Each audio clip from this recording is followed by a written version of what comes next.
ఓం శ్రీ గురుభ్యో నమః. అందరికీ నమస్కారం అండి. ఈరోజు మనం ఐశ్వర్య యోగం శ్రీ లలితాపరాపట్టారిక అమ్మవారి యొక్క 67వ నామం, ఆ నామం యొక్క మహిమా ఫలితం గురించి తెలుసుకుందాం. ముందుగా గణేశ్వర ప్రార్థన.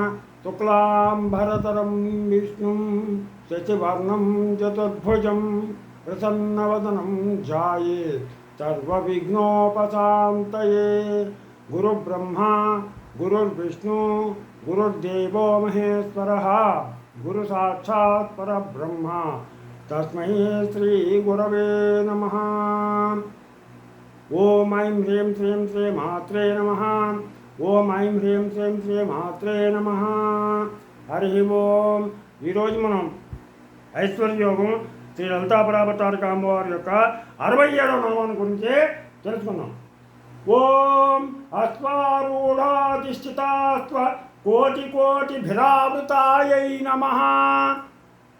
ఓం అశ్వారూఢాధిష్ఠితాస్వ కోటి కోటిభిరావృతాయై నమః.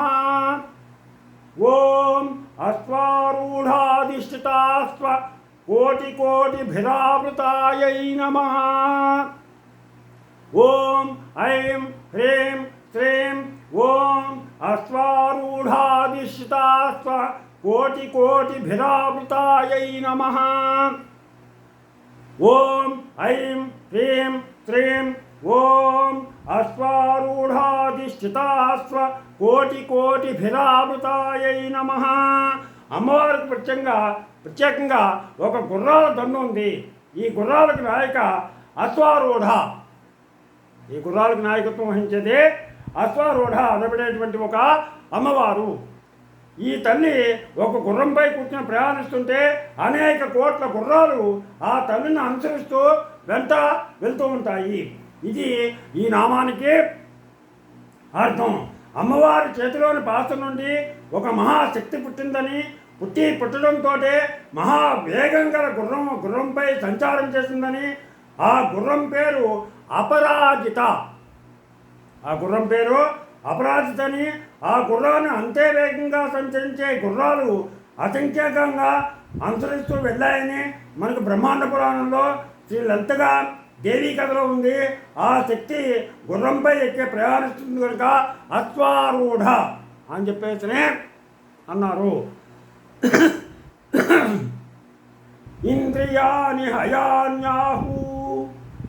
ఇంద్రియాని హయాన్యాహు అనగా మన ఇంద్రియాలనే గుర్రాలను, ఈ ఇంద్రియాలనే గుర్రాలపై ఎక్కి ప్రయాణించేటువంటిది మన మనస్సు అనబడేటువంటి రౌతు సక్రమంగా ఇంద్రియాలనే గుర్రాలను అదుపులో పెట్టి నడిపితే జీవితం యోగ ప్రభావంతో నడిచి బంధ విముక్తి పొందుతుంది.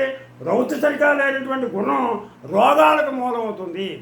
రౌతు సరిగా లేకపోతే కనుక ఆ గుర్రం రోగాలకు మూలవుతుంది. కాబట్టి మనోనిగ్రహం అవసరం.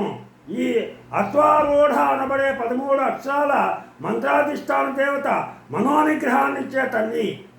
ఈ మనోనిగ్రహం వల్ల ఆత్మజ్ఞానం వల్ల పరమానందం, ఈ పరమానందం వల్ల ముక్తి మనకు వరుసగా వస్తాయి.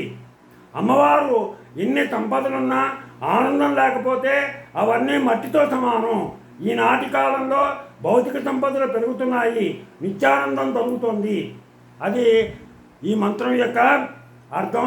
ఈ మంత్రాన్ని పంచమి, ఏకాదశి, పూర్ణిమ, అమావాస్య వంటి పర్వదినాల్లో రోజు 108 సార్లు జపించినట్లయితే మనోనిగ్రహాన్ని పొందుతారు. చిన్న చిన్న విషయాలకు చాలా కలతపడేవారు ఆ కలత వచ్చినప్పుడల్లా ఈ మంత్రాన్ని 108 సార్లు కనుక జపించినట్లయితే కలతపోతుంది. అలాగే మానసిక ఆరోగ్యానికి రోజు 11 సార్లు కనుక జపించినట్లయితే మానసికమైనటువంటి ఆనందం కలుగుతుంది. ఇది ఈ నామం యొక్క మహిమ ఫలితం. మీకు నా ఛానల్ కనుక నచ్చినట్లయితే సబ్స్క్రైబ్ చేయండి. అలాగే లైక్ చేయమని కోరుతూ మీరు ఆపాక వెంకట ప్రభాకర్.